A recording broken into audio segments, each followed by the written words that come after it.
Sí, padre. ¿Sí o no? Sí, padre, Maús. Ese relato del Evangelio es un relato realmente extraordinario. Es largo, indudablemente, pero es extraordinario porque en la medida en que va tejiendo una serie de hechos, van apareciendo, digámoslo de este modo, puede sonar un poco extremo, pruebas de la resurrección y en qué momento se dio. El relato tiene como personajes a dos discípulos. No hacen parte del grupo de los apóstoles, no. Yo creo que todos sabemos que el Señor escogió de entre los discípulos, que eran un montón, a 12, los llamó por su nombre y los constituyó apóstoles y empezaron con él a ir de un lado a otro. Convivieron con él, eran cercanos a él, eran los de confianza, eran quienes organizaban todo, eran quienes se movían entre la gente, eran su mano derecha. Y a ellos, posterior a la resurrección, pero ya desde antes les había dado ciertas realidades de misión, posterior a la resurrección, les encarga una tarea: propagar el Evangelio. Vayan y anuncien a todos: yo estaré con ustedes todos los días hasta el final de los tiempos. Así que, distinguiendo esto, apóstoles y discípulos, el relato del Evangelio es claro para decirnos: eran dos que hacían parte del grupo de los discípulos, o sea, el grupo grande. Y nos cuenta el evangelista cómo se llamaba uno de ellos. ¿Recuerdan? Cleofás, uno de ellos, que es, llegado el momento, el que le responde a Jesús cuando Jesús pregunta. Bueno, el tema es: dos de los discípulos salen de Jerusalén, abandonan Jerusalén, van, suponemos, a su aldea de origen. Se llama Emaús.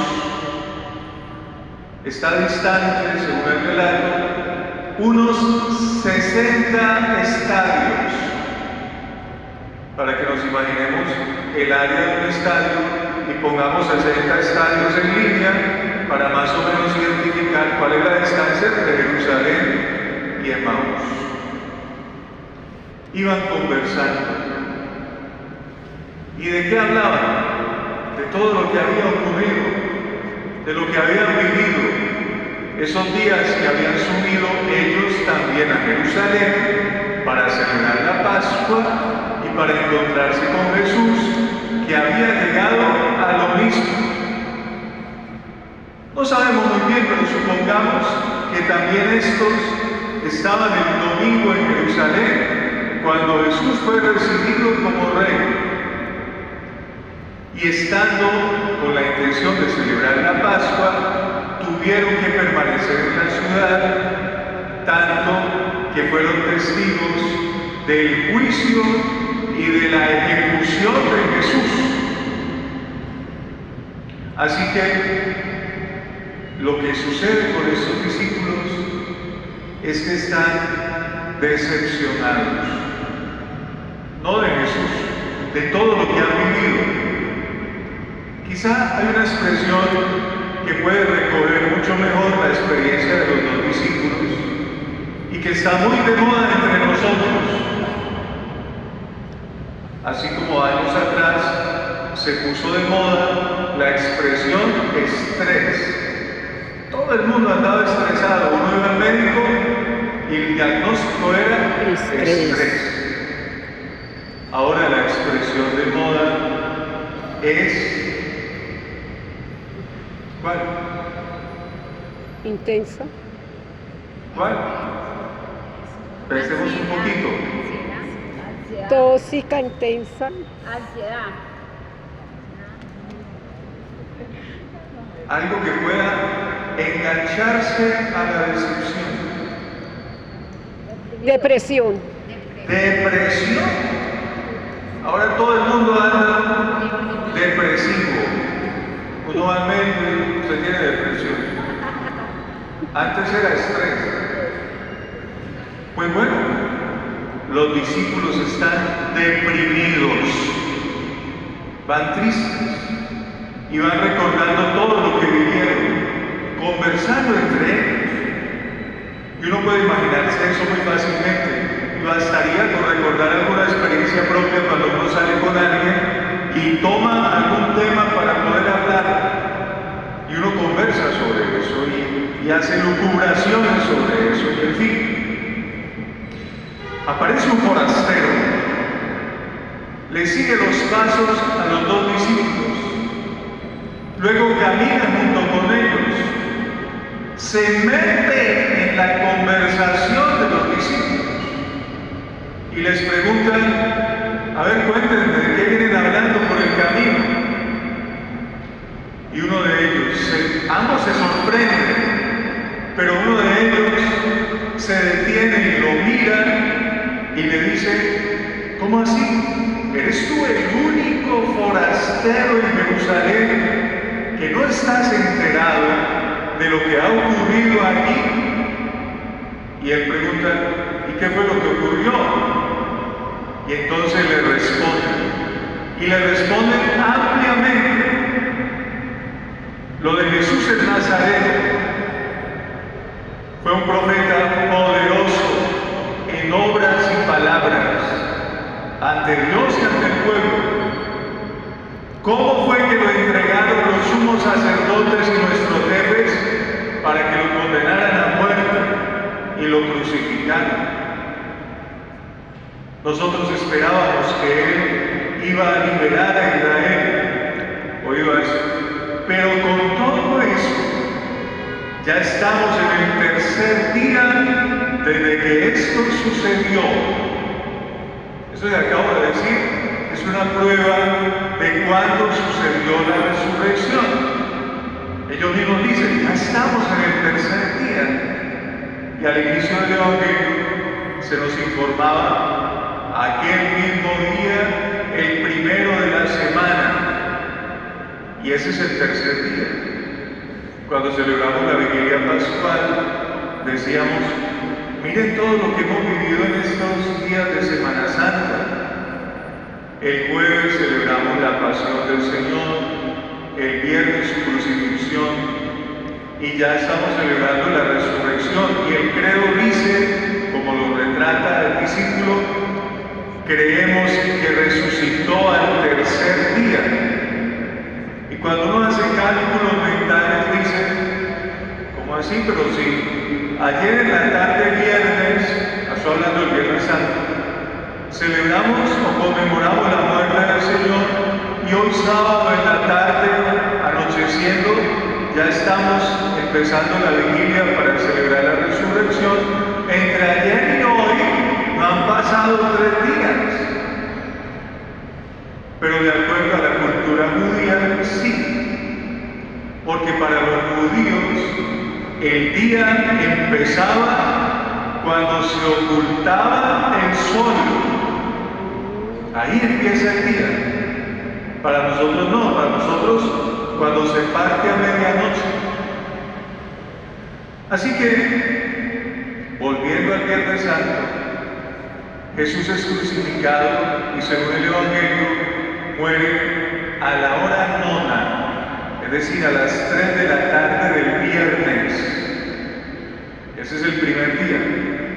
Primer día que se acaba a las 6 de la tarde, en nuestras medidas, para dar inicio a uno nuevo, porque se ocultó el sol.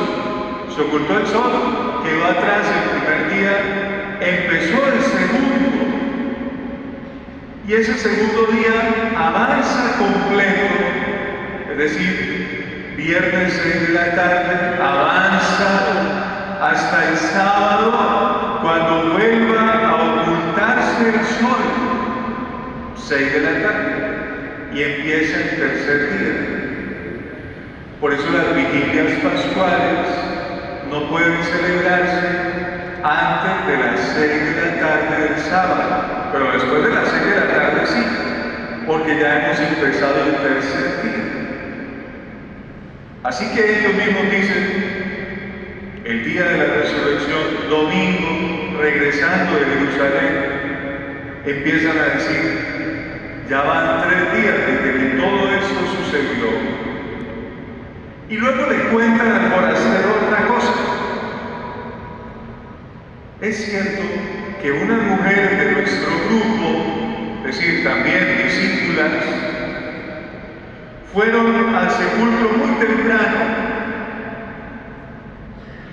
y lo encontraron abierto, no encontraron su cuerpo. Vinieron diciendo que se les habían aparecido unos ángeles que les habían mencionado que Él está vivo. Algunos de los nuestros también fueron al sepulcro y encontraron como las mujeres habían dicho, pero a Él no lo vieron. Y entonces el forastero, habiendo escuchado todo eso, empieza a decirles, ustedes son necios, son torpes para creer en lo que dijeron los profetas. ¿No era necesario que el Mesías padeciera para entrar en su gloria? Jesús lo había dicho 3 veces a los discípulos. El Hijo del Hombre tendrá que ser ejecutado, señalado, enjuiciado, morirá, pero al tercer día resucitará. 3 veces lo dijo. Y él mismo, el forastero, como van caminando, según el Evangelio, empezando por Moisés y siguiendo por los profetas, se refirió a lo que del Mesías decían las Escrituras. O sea, les explica.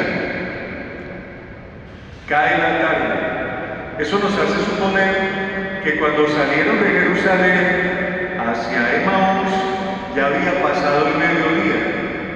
Primer día de la semana, ya había pasado el mediodía. Han caminado en la tarde, ya van a llegar a la aldea y llegan cayendo la tarde. O sea, se va a terminar el primer día, el día de la resurrección. Miren lo que pasa.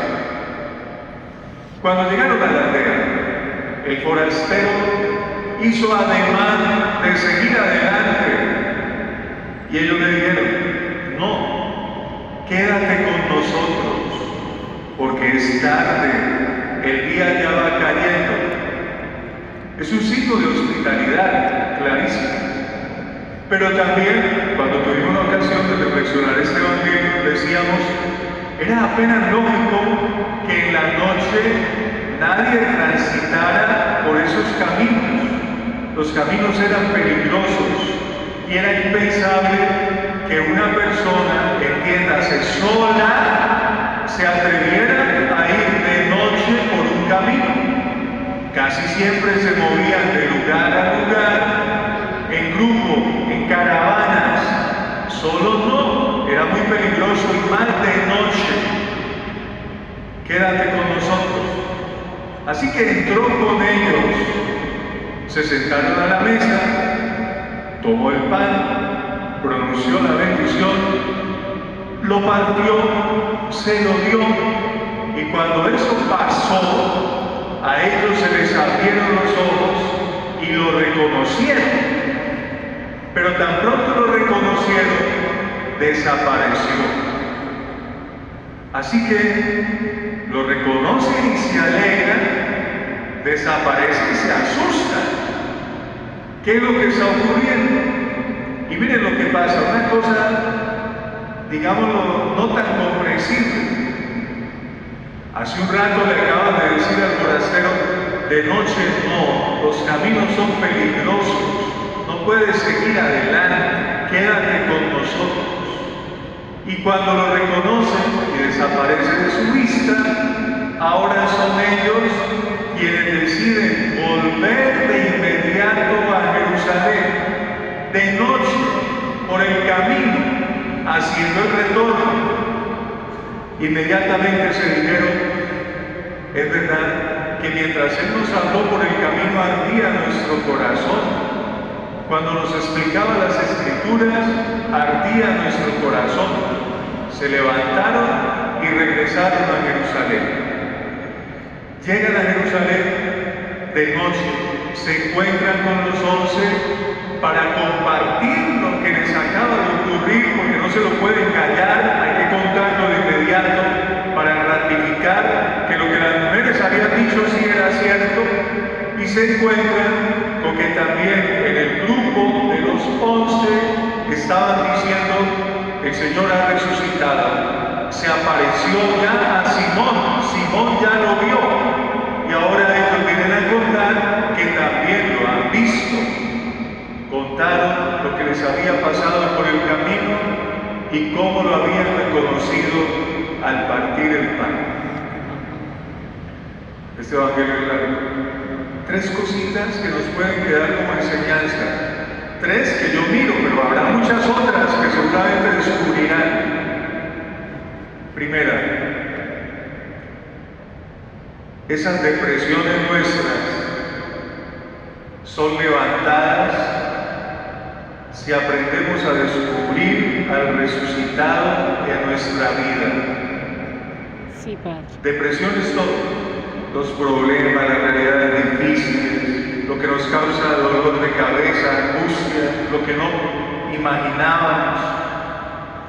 En fin, no me voy a poner a dar ejemplos, pero todo eso, indudablemente con la acción del resucitado en nuestra vida, es otra cosa. Le ocurrió a los discípulos de Maús. Les cambió la vida el resucitado. 2.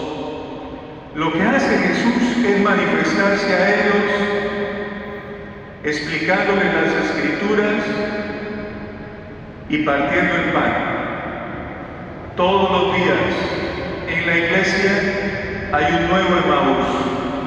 Todos los días en la celebración de la misa, Jesús hace exactamente lo mismo con nosotros. Nos explica las Escrituras, hablándonos a través de ellas, y luego se hace presente en la fracción del pan. Cada misa es un nuevo Emaús.